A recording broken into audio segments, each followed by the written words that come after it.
Bismillahirrahmanirrahim. This is your biology tutor Saad. Today we will discuss our new topic, that is functions of skeleton and endoskeleton. बेटे आज का lecture हमारा दो हिस्सों पे मुश्तमिल है। एक तो हम फंक्शंस देखने लगे हैं स्केलेटन के कि स्केलेटन क्या क्या अपना रोल प्ले करता है इन ह्यूमन बॉडी, और दूसरा हम एंडोस्केलेटन को देखेंगे। एंडोस्केलेटन अब आपको नाम से जाहिर हो जाना चाहिए, ऐसा स्केलेटन जो ह्यूमंस के अंदर पाया जाए उसे हम कहेंगे एंडोस्केलेटन। सो बेटे पहले हम अपना फर्स्ट टॉपिक के देखते हैं, फर्स्ट पार्ट को देखते हैं, फंक्शंस ऑफ स्केलेटन को। तो बेटा पहला फंक्शन जो है सपोर्ट एंड शेप है। बेटे अगर स्केलेटन हमारी बॉडी के अंदर ना हो तो हमारे मसल्स, हमारा जिस्म का टेक्सचर जो है वो सही तरीके से कभी भी रह ना पाए। तो ये ना सिर्फ उसको सपोर्ट करते हैं बल्कि उसको शेप भी देते हैं। अब देखिए बेटे सपोर्ट के अंदर किसका रोल होता है? बोन्स का। सो बोन्स जो हैं वो प्रोवाइड करती हैं support to the soft tissues, और आल्सो अब दूसरा जो मैंने इधर लिखा हुआ है शेप, और आल्सो प्रोवाइड करती हैं शेप्स टू द बॉडी। हमारे मसल्स, हमारी चेस्ट, हमारा लोअर पोर्शन, हमारे लेग्स, ये जो ख़ास स्पेसिफिक एक नुमाया सूरत के हैं, शेप के हैं, ये आपको इसी वजह से ही नज़र जो है वो आते हैं। सो बेटे नेक्स्ट हमारा जो है वो फंक्शन जो है फर्स्ट को डिस्कस करने के बाद वो है प्रोटेक्शन का। बेटे प्रोटेक्शन का लुग़वी मायने है हिफाजत करना। तो बोन्स हमारी जो हैं वो प्रोटेक्ट करती हैं हमारे क्रिटिकल ऑर्गन्स को। बेटे क्रिटिकल बॉडी का तो हर हिस्सा ही क्रिटिकल है, बट क्रिटिकल ऑर्गन के अंदर सबसे ज़्यादा जो आ जाता है वो हमारा है ब्रेन, जो खोपड़ी के अंदर है, स्कल के अंदर है, और साथ में वर्टिब्रल कॉलम जो हमारी रीढ़ की हड्डी है उसके साथ क्या जुड़ा होता है? हमारा स्पाइनल कॉर्ड। और इसके अलावा बेटे चेस्ट बोन्स या रिब्स, चेस्ट बोन्स कह लें या रिब केज कह लें, वहाँ जो है वो हमारा हार्ट जो है, पंपिंग ऑर्गन जो है वो मौजूद होता है, जो उसको प्रोटेक्शन जो है वो देता है। तो ये तमाम काम कौन कर रहा है बच्चे? ये तमाम काम जो है वो स्केलेटन करता है। स्केलेटन जो है वो इसको करने में मदद देता है। बेटे अब हम अपना तीसरा फंक्शन डिस्कस करने जा रहे हैं। ये मूवमेंट करने के अंदर मदद करता है। बेटे मूवमेंट का मतलब होता है हरकत करना। बेटे हमारी बॉडी के अंदर जो है वो डिफरेंट मसल्स हैं, अटैच हैं। हमारे इधर जो है वो अपने बाजू के ऊपर अलहदा होंगे, लेग्स के ऊपर जो है वो अलहदा होंगे, और बेटे हमारी चेस्ट के ऊपर अलहदा मसल्स हैं, बेटे फोरसेप्स, बाइसेप्स वगैरह। तो बेटे ये हमारे बोन्स के साथ अटैच होते हैं। मसल्स किन के साथ अटैच होते हैं? बोन्स के साथ। जब ये मसल्स बोन्स के साथ अटैच होते हैं तो ये इसको मूवमेंट करने के अंदर मदद देते हैं। जब हम रनिंग कर रहे होते हैं हमारे बाजू और हमारी टांगे जो हैं, ये हमारे मसल्स जो हैं वो मदद करते हैं मूवमेंट करने के अंदर। तो बेटे अभी तक हमने तीन फंक्शंस को डिस्कस किया है। पहले हमने डिस्कस किया सपोर्ट एंड शेप को, दूसरा हमने डिस्कस किया है प्रोटेक्शन को, तीसरा हमने डिस्कस किया है मूवमेंट को। बेटे चौथा फंक्शन है मिनरल होमियोस्टेसिस। बेटे होमियोस्टेसिस जो है वो जब एक्सटर्नल फ्लक्चुएशन होती हैं, एक्सटर्नल या इंटरनल जब चेंजेस आती हैं विद रिस्पेक्ट टू मिनरल्स, तो उसका बैलेंस करना, उसको नॉर्मलाइज सिचुएशन के अंदर लेके आना कहलाता है होमियोस्टेसिस। अब यहाँ क्योंकि मिनरल की बात करते हैं, बेटे हमारी बोन्स जो हैं वो सर्व करती हैं एज अ स्टोर हाउस। बेटे स्टोर हाउस मिनरल्स के लिए वो स्टोर करती हैं अपने अंदर पोटाशियम को, सोडियम को, कैल्शियम को और फास्फोरस को। बेटे ये मिनरल्स जो हैं ये बोन्स के अंदर बोन्स के सेल्स की इंटीग्रिटी के लिए बहुत ज़रूरी हैं। बेटे ये जो वो प्रोसेस है वो नेगेटिव फीडबैक मैकेनिज्म के अंदर करते हैं। ठीक है, मतलब क्या है इस चीज़ का? Negative feedback mechanism. बेटे हमारी बोन्स को जो सॉलिडिफाई स्ट्रेंथन करती हैं वो है कैल्शियम आयंस। बेटे हमारी बोन्स के अंदर ब्लड के अंदर अगर कैल्शियम की मिकदार ज़्यादा होगी तो वो कैल्शियम आयंस को एक हार्मोन है कैल्सिटोनिन हार्मोन, वो बोन्स के अंदर स्टोर कर लेगा ताकि बोन्स जो है वो मजबूत हो जाए। और बेटे अब नेगेटिव फीडबैक का क्या मतलब है, अगर तो कैल्शियम की मिकदार कम हुई है तो कैल्सिटोनिन हार्मोन ने उस मिकदार को नॉर्मलाइज करना है, अगर वो ज़्यादा हो गई है ब्लड में तो वो बोन्स के अंदर दोबारा उनको स्टोर करना है।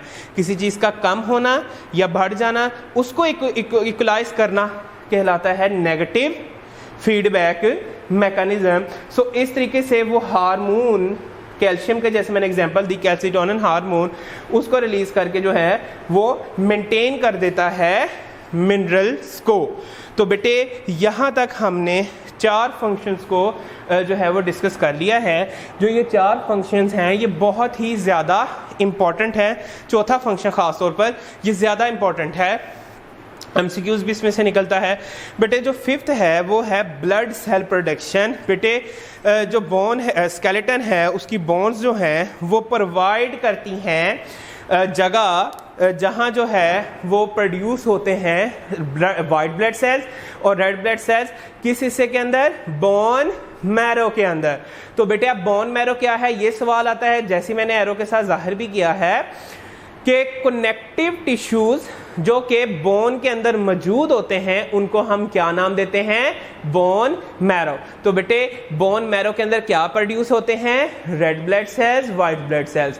यही वजह है कि अल्लाह ना करे अगर किसी को ब्लड कैंसर हो जाता है तो उसकी एक इसका वे है क्योर करने का, हम उसकी बोन मैरो ट्रांसप्लांटेशन करते हैं। यानी कि अगर 2 बहन भाई हैं उनका बोन मैरो मैच करेगा, अगर उनका बोन मैरो मैच करेगा तो वो जो एक हेल्दी पार्टनर है और एक इन्फेक्टेड पार्टनर है जो ब्लड कैंसर का है। तो बेटे जो लेट्स सपोज अगर ए जो है वो इन्फेक्टेड पार्टनर है, भाई है या बहन है, और बी जो है वो हेल्दी है, तो उनके बोन मैरो मैच कर गए हैं। तो बेटे हम उनके बोन मैरो को वहाँ ट्रांसप्लांट कर देंगे। तो इस तरीके से जो है वो ब्लड कैंसर को क्योर भी किया जा सकता है, बट इसका सक्सेस रेट जो है वो अभी इतना खास नहीं है। तो बेटे ये हमने 5 जो हैं वो डिस्कस किए हैं फंक्शंस ऑफ स्केलेटन। तो बेटे हमने अपना जो ए पोर्शन है वो उसको अभी कवर किया है। बेटे अब हमारा सेकंड पोर्शन है दैट इज एंडोस्केलेटन।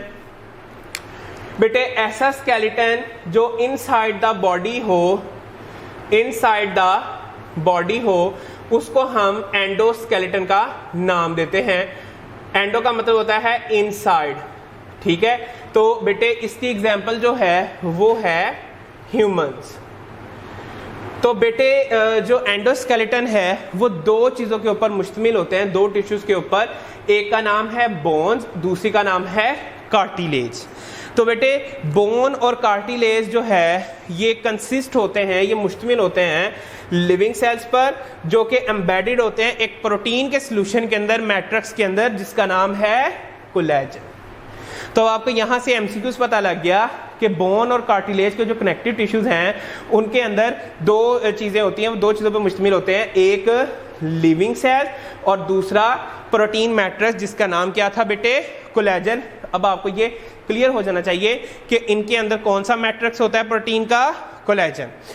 सो बेटे आज हम अपना एंडोस्केलेटन के ए पार्ट को जो है वो डिस्कस करने जा रहे हैं, जो कि है बोन। बेटे बोन कहते हैं हड्डी को। ह्यूमंस के अंदर कितनी बोन्स हैं ये आपसे एक MCQs है, ये आपने मुझे बताना है कमेंट सेक्शन में। तो बेटे हम देखने जा रहे हैं अपने बोन के पोर्शन को। बोन जो है वो मोस्ट रिजिड का मतलब होता है सख्त, सख्त होता है, इसका मतलब फ्रेमवर्क होता है ऑफ कनेक्टिव टिश्यूज। तो बोन का काम क्या होता है, इसने सपोर्ट करना है और बाइंड करना है डिफरेंट ऑर्गन्स को मसल्स के साथ, ठीक है। तो ये तो बोन की डेफिनेशन हो गई, rigid form of connective tissues, जिनका काम है सपोर्ट और बाइंड करना डिफरेंट ऑर्गन को। अब हम इसकी कंपोजिशन को देख लेते हैं। तो बेटे कंपोज करता है ये कोलेजन फाइबर्स पर, और ये बोन जो हार्डेंड होती हैं, ये बहुत ही इंपॉर्टेंट पॉइंट है बेटे, ये किससे हार्डन होती हैं? Calcium phosphate. जबकि एक्सोस्केलेटन के अंदर क्या था बेटे? एक्सोस्केलेटन के अंदर था कैल्शियम कार्बोनेट्स। तो ये अब आ गया एक डिफरेंस, ठीक है। तो बेटे स्ट्रक्चर की अब बात करते हैं। बोन्स हमारे डिस्पोर्ट करती हैं लेग्स को, आर्म्स को। ये दो तरह की होती हैं, एक का नाम है कॉम्पैक्ट बोन, एक का नाम है स्पॉन्जी बोन।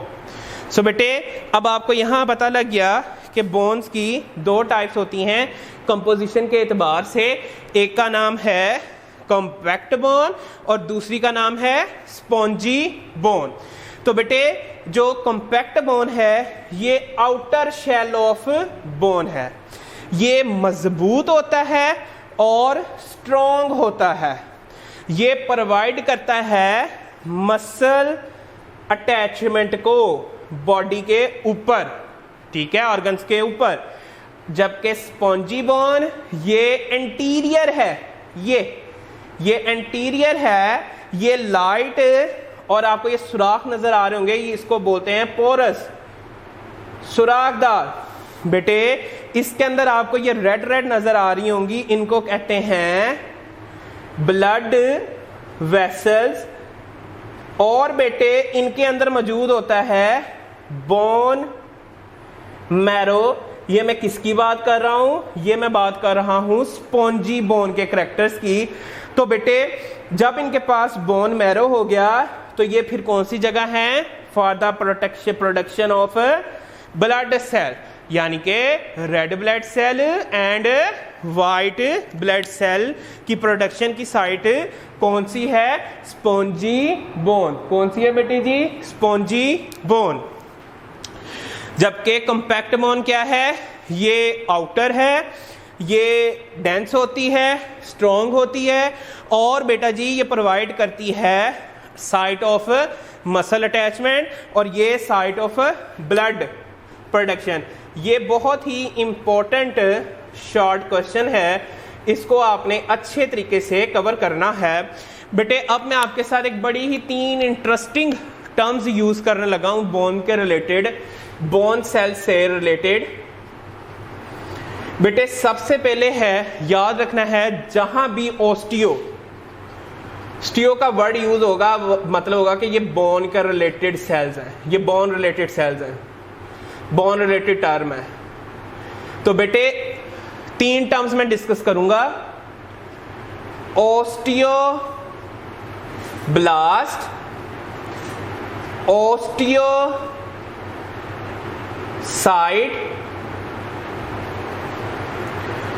And osteoclast. बेटे ओस्टियोब्लास्ट कहते हैं बोन फार्मिंग सेल्स को,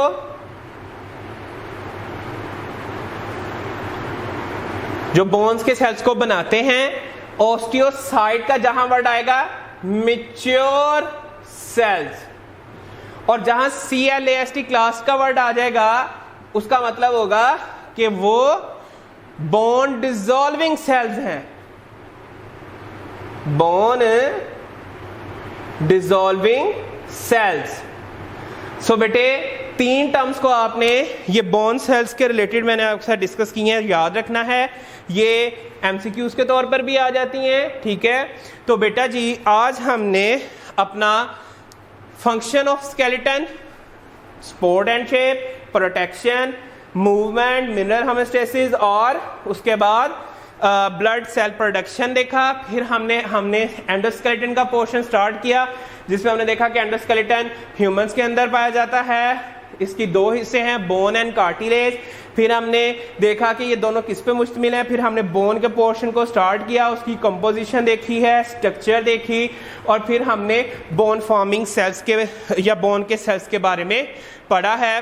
तो इसी के साथ हमारा ये टॉपिक वाइंड अप होता है बेटे, और हम नेक्स्ट में जो है वो अपना बोन का रिमेनिंग सेक्शन एंडोस्केलेटन का और कार्टिलेज को डिस्कस करेंगे। इसी के साथ इजाज़त दें। Stay at home, stay blessed, Allah हाफिज़।